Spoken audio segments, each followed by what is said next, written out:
We all learn how to use metric measurements. But before metric measurements were invented, we used the imperial system. We still use some of those measurements. For instance, how tall is this builder? 6 feet. Of course, that doesn't mean he has 6 feet.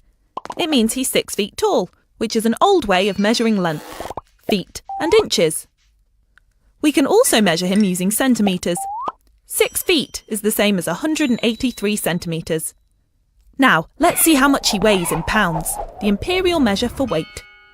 A pound is just under half a kilo, so this builder weighs 185 pounds. Can we please use the metric system? All right, in kilos, this is 84 kilos. Phew,